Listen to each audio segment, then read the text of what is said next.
Hey guys, Morgan's Maintenance. Today's video is going to be a little bit different video. Klein Tools recently reached out and said, can you come to Mansfield, Texas and check out some of our facilities here?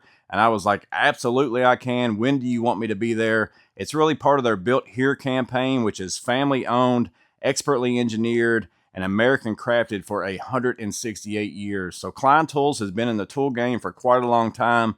In fact, I cut my teeth kind of using Klein Tools. Back when I very first started working, those were the tools that I typically used. Almost probably 95% of my tools were Klein. I still use a lot of their tools today. They really make good tools.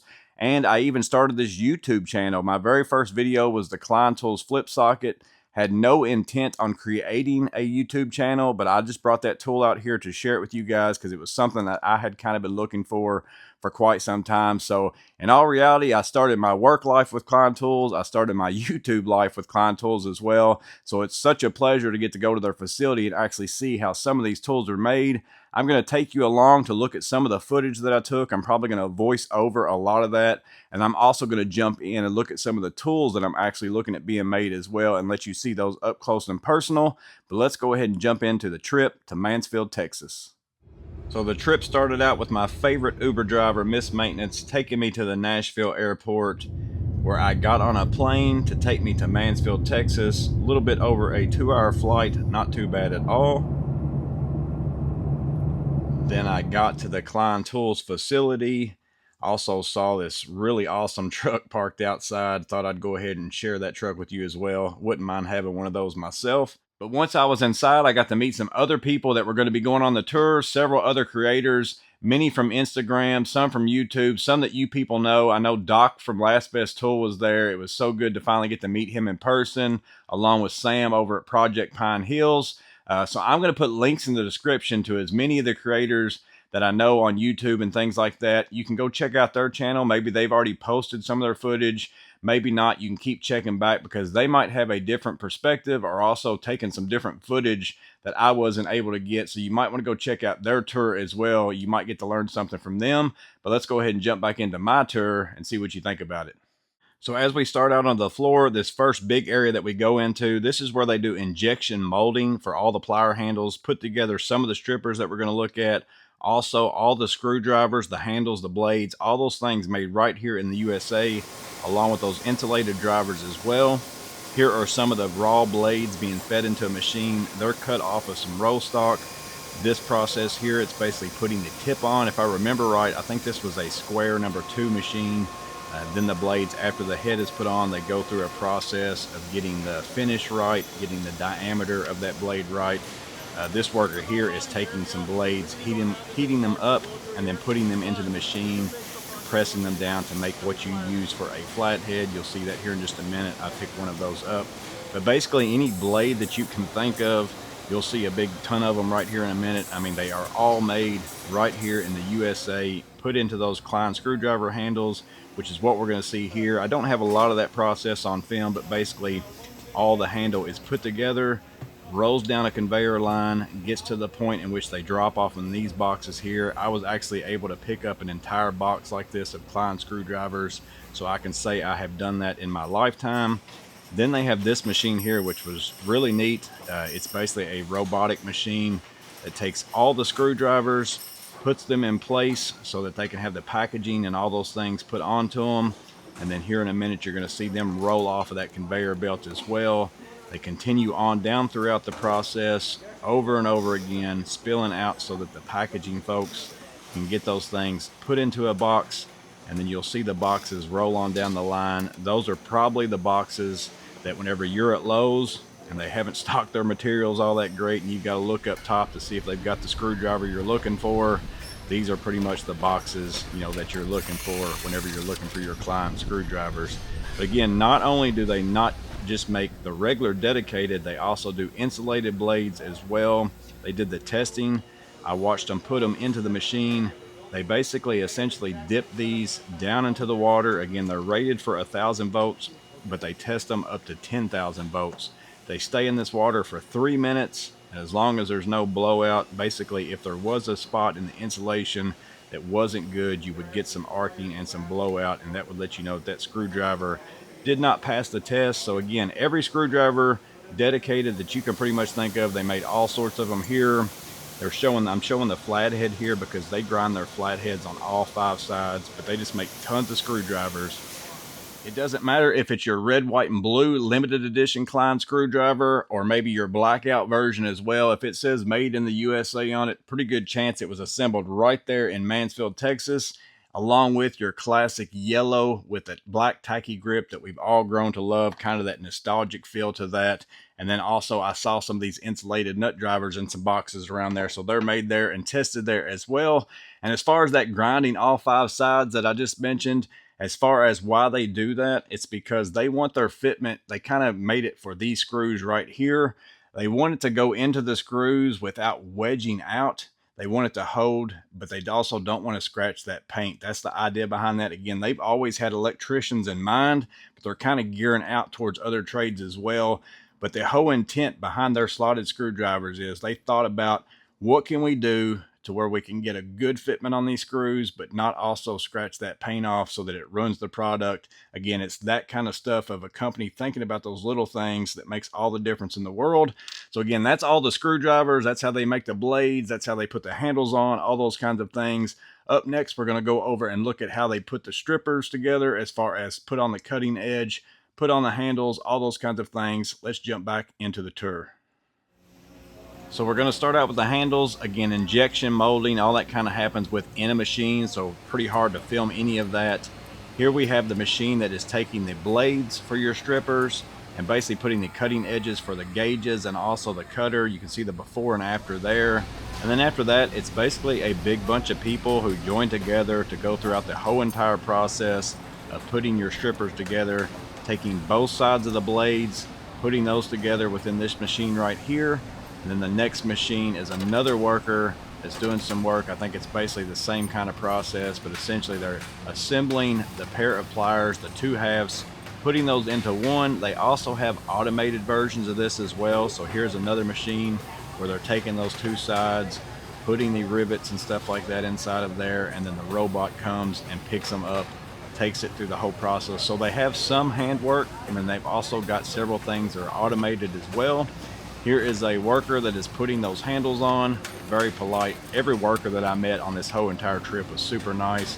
Here is a pair of the blackout strippers. Y'all have seen my review for those. Recently picked those up. You can also see a blue handled pair back there in the back. Next, we're going to get into the big thing, the linemen. So all the forging actually takes place somewhere else, but they basically assemble, finish, put on the handles, all those things for all the linemans right here in Mansfield, Texas. Here's all the different versions, whether it's plastic dip, journeyman, 1000 volts, whatever they are. They have the 2 halves. They come in right here. The machine basically to put the linemans and all those things together, that's kind of proprietary, so we weren't able to look or film any of that. We were actually able to look at it, but we weren't able to film any of those things. I mean, they've been making these linemans for 168 years or whatever it is. They've got it down pat, so they want to make sure it stays that way. There's the heat treatment that takes place. Again, they heat treat the entire tool, but they heat treat it differently. So the handles get treated differently than the cutting edge, along with the teeth and the head. But basically, once that heat treatment process is over with, it moves on through several other processes. But then we come to the kind of the smoothing or the finishing aspect of everything. We've got a robot here that picks up every pair of linemans, runs it through and gets that smooth finish on that side. I think have a recording of the plant manager talking about that you can listen to here. If y'all have worked with sandpaper, this is basically industrial grade sandpaper. One is a coarse belt, one's a fine belt. The coarse belt is meant to remove more material. The fine belt is made to make it nice and smooth. This is what they look like when they come out of that machine. Very smooth, very shiny on that head right there. And then this machine here, I'm not sure if every lineman goes through this machine, but essentially this is an engraving machine. So maybe you have a limited edition pair of pliers that have a flag on it, have something else on it in particular. That's what this machine here is doing. This in particular pair right here is an American flag pair. I think I have the lady show it to me here in just a minute. Yeah, there you can see the American flag. Maybe you own that pair. So that's what that is. And then this machine is the journeyman handle machine. So that blue and black handle, if you've got a pair of journeyman Klein lineman pliers. These are the handles. It's essentially ejecting some sort of adhesive in there, and then it's also dropping a pair of lineman pliers in. And then there's a process in which they get put on. I wasn't able to get my camera in there to exactly see what that is, but basically, essentially, they're put together within this machine, roll out that conveyor belt. This worker here is just cleaning them off, double checking them, making sure everything's right about it, and then she's going to get those off for packaging. Once they are good, she knows that the handle's on there right. So again, you've got eyes pretty much on every single process, even though some of it's automated. This is the plastic dip, so maybe some of you have done this at home for certain tools. You bought those cans of plastic dip or whatever it is. This is essentially a very big industrial version of that, from what I could tell. I don't know how many pairs of lineman pliers are on there. I sped this up a little bit, so this isn't real time. It's really not that much sped up, but basically all those lineman pliers come in on a rack. The plastic dip rolls up to the right height, and then it slowly comes back down to ensure that that dip hardens and stays on there. And then a worker comes in with his cart, so it's not somebody has to unload every single individual one. That cart lifts up, pulls off that entire rack, and then here they are in the boxes as far as the finished product on those. I saw all sorts of pliers, whether it was crimpers. I saw some of those, how the process was for those to be made. Also some cutters, different tools.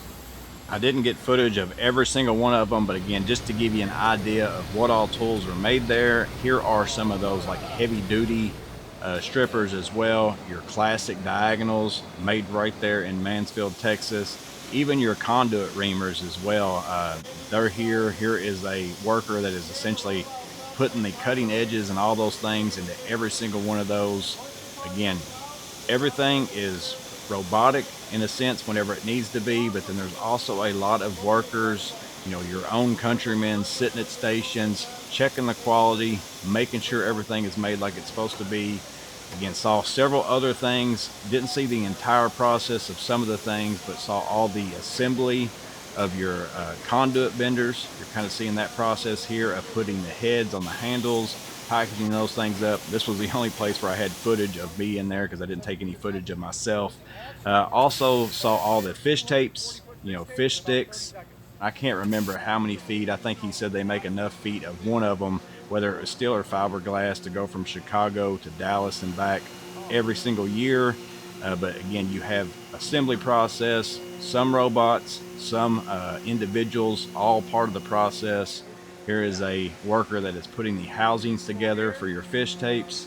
And then the next video is going to be of a worker putting the fish tapes together as far as binding them in a row so that they can be installed into those housings. And again, look at all that fish tape right there. I mean, just tons and tons of it everywhere I saw. Several things that was made there, but overall the thing that impressed me on the floor was they had automation, but they also had people working there. I mean, your fellow countrymen working there at side by side. They had automation where it was needed. I mean, you wouldn't want a person sitting there taking sandpaper and grinding the face off of every pair of lineman pliers, or also putting a packaging around every single screwdriver, those kinds of things. You can have a robot do those kinds of things, but then they had people almost all over the place, in all honesty, checking at every single stage, making sure your pliers open and close. They even have an entire group called like final adjusters that are basically making sure that your pliers open and close, checking to make sure that there's not a big gap in the cutters, checking to make sure that the teeth come together. I mean, that kind of stuff right there, seeing that in person, it just makes me think totally different about Klein Tools altogether, or really just about every tool that I put in my hand. Did somebody actually hand check every single one of these? Whether it's your pair of limited edition Klein lineman pliers, whether it's your diagonal cutters that you love so much, a pair of strippers, a screwdriver, whatever it is, I was really impressed with just the amount of people that were there hand checking every single pair. Do they open and close right? Are the cutters good? All those kinds of things to make sure that you get the best quality tool that you can get. That's why they've been in business for 168 years, because they make quality tools right there in the USA. Now, I'm sure in 168 years' time, they've had plenty of opportunities to say, hey, we can move our business somewhere else, make a bigger profit, but they choose to make it right there in Mansfield, Texas. And all these things, again, I can't say enough about Klein Tools. I've used Klein Tools for a long time. Now you're probably thinking, well, now that they've invited you there, you've seen their process, man, you're going to be super slanted towards Klein Tools. But the truth of the matter is, I've always loved Klein Tools on my channel. In fact, I've always had a clock and a thermos in nearly every video. Tons of my reviews are on Klein Tools. I feel like they make really good tools. In fact, I talked to their product team. They have several new Connect things, Modbox things, tools, all sorts of stuff for other trades coming out in the near future. A lot of the things that some of you have been asking for in the comment section of my video. So again, it's part of their Built Here campaign. I'm going to put a link to their website in the description as well. You might want to go check all that kind of stuff out. But I really want to thank Klein for the opportunity. What an amazing blessing that it's been. I also want to thank Miss Maintenance for holding down the fort here. Mr. Massey for helping on my jobs here while I was there. He kind of took over everything for me that in that sense as well. And then I also want to make sure and thank you guys, because again, without you guys subscribing, commenting, sharing, watching my videos, this opportunity basically would not have happened. So again, I can't thank you guys enough. I hope that you guys enjoyed watching this video. I hope it's helpful and useful in some way. As always, you guys stay safe. Have a blessed day. I'll see you on the next video.